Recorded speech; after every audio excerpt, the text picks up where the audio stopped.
Hi, welcome to How To Festival 2020. My name is Nancy, and I work at the Otay Mesa Branch Library. This session is for all of you who are suddenly teaching young children math and reading at home. I'm going to show you how to create a couple of tools that are easily made with common materials. For practicing simple addition and subtraction, these are the things you'll need. A plastic bag with a locking top, a piece of tape, preferably colored that's not too wide. It can be masking tape, electrician's tape, washi tape, or a thin strip of duct tape. You'll need scissors to cut it. You'll also need small objects that can be scooted around inside the bag. Dried beans work great, but whatever you have is good. Have also a pencil and paper for your child to write the number sentences. You're going to cut a piece of tape about the same width as the bag and stick it across the middle like I've done here. Then you add the number of beans that you want to use and you close the bag. Okay, so I put 7 beans in my bag, and to practice addition, I move 3 of them above the green line and I leave the other 4 below. I'm going to ask my child how many beans are above the green line and to count them. 1, 2, 3. Then we count how many beans are below the green line. 1, 2, 3, 4.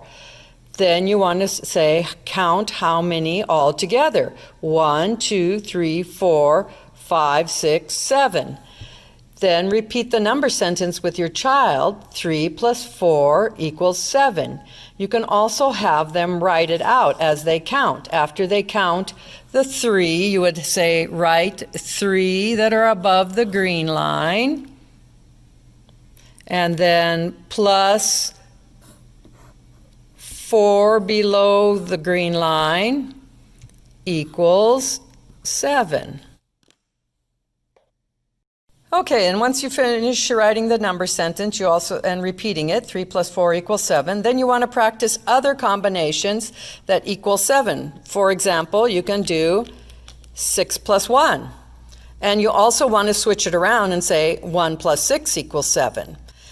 Once you finish practicing the combinations of 7, the great thing is you can then open the bag and take out beans or add beans and practice another number, like combinations that make 8, 3 plus 5, 5 plus 3. When you want to do subtraction with this little bag, then you put all the beans at the top and you count them first. So you have your child count how many beans. 1, 2, 3, 4, 5, 6, 7. And then you want to take away 1, subtract 1, so you move 1 below the green line, and then you ask them how many are left. So you had 7, you took away 1, how many beans are left? 1, 2, 3, 4, 5, 6. So then they can write out on their paper the number sentence that says 7 beans minus 1 equals 6. And before you do that, you want to have them count how many beans altogether. So they remember there's 1, 2, 3, 4, 5, 6, 7 beans minus 1 bean equals 6 beans. Okay, now we're going to switch to reading practice. So for reading practice, you probably have a list of sight words. Here's an idea that will expand those sight words into word families, and it will also be a way to help the children feel more successful and confident, especially when they're having trouble recognizing and sounding out each word. When I say word families, I'm referring to words that end in the same vowel and consonant. This practice will work best with a child who already recognizes the letters and has some idea of their basic sounds. Okay, these are the things you'll need. You need paper, 8.5 by 11 is perfect. It could be colored or white. You could also use cardstock or whatever you have handy. You need scissors to cut it up, and then you'll need a marker to write the words. You also need something to keep the word families separate from each other. So if you have a hole punch, that would be perfect to punch a hole in the card.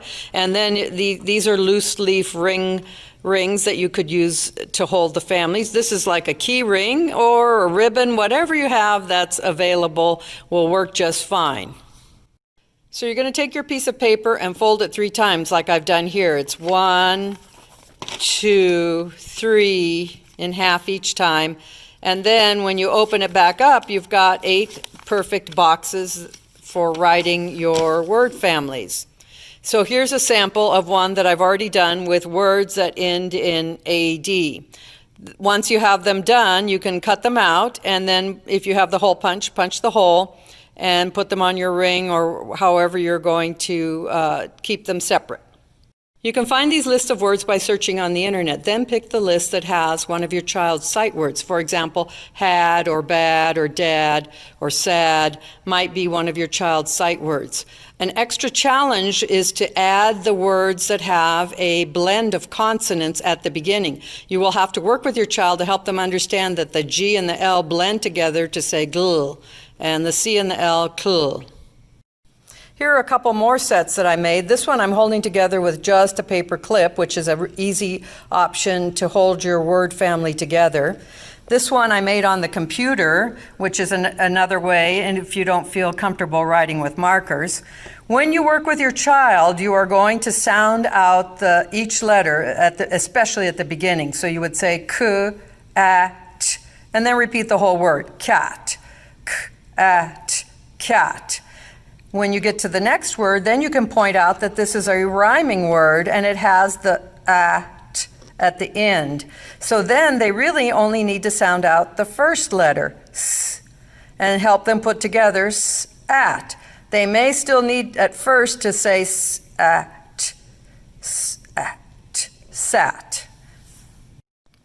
Hopefully pretty soon after a few words or maybe a few times, your child will start to understand about the rhyming part at the end and know that they only have to really concentrate on those beginning consonants, one or two consonants. And sometimes there's even blends with 3 consonants that you can really challenge your child with. You can also start changing it up and make it fun by making silly sentences. For example, the cat sat on the mat, or the cat sat on the rat, or the fat cat sat on the rat. And then you can have them write the sentences and draw a picture to go with it. I really hope you find these ideas useful and they help you engage your child in learning and feeling more successful. Good luck.